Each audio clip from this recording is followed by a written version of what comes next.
ഹരിത കേരളം പദ്ധതിയുടെ പാതയിലൂടെ പ്ലാസ്റ്റിക് വിമുക്ത സമൂഹത്തിനായി മികച്ച മാതൃകയാണ് ഇളംകുളം ശ്രീ ധർമ്മശാസ്ത്ര ദേവസ്വം സ്കൂൾ കാണിച്ചു തരുന്നത്. വരുന്ന അധ്യയന വർഷം മുതൽ സ്കൂളിലെ മുഴുവൻ വിദ്യാർത്ഥികൾക്കും തുണി കൊണ്ടുള്ള ബാഗുകൾ നിർമ്മിച്ചു നൽകിയാണ് സ്കൂളിന്റെ ഹരിതപാതയിലെ പുതിയ മുന്നേറ്റം.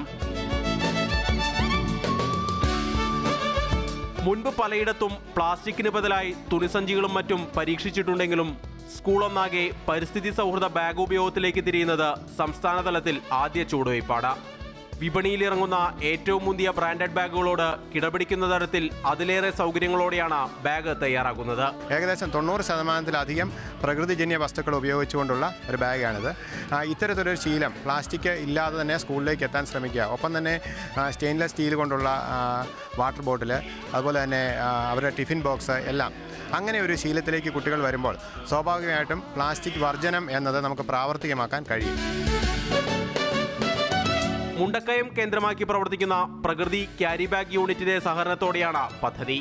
വിപണിയിൽ ലഭ്യമായ മേൽത്തരം ബാഗുകൾക്ക് 750 മുതൽ 1300 രൂപ വരെ വിലയുണ്ട്. എന്നാൽ പൂർണ്ണമായും ഡെനിം തുണിയിൽ നിർമ്മിച്ച ബാഗിന് അതിലും വില കുറവാണ്. 2 വർഷത്തെ ഗ്യാരണ്ടിയും ബാഗിന് നൽകുന്നുണ്ട്.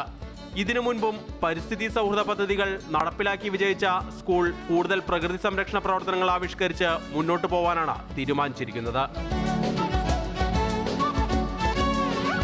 മാതൃഭൂമി ന്യൂസ്, കോട്ടയം.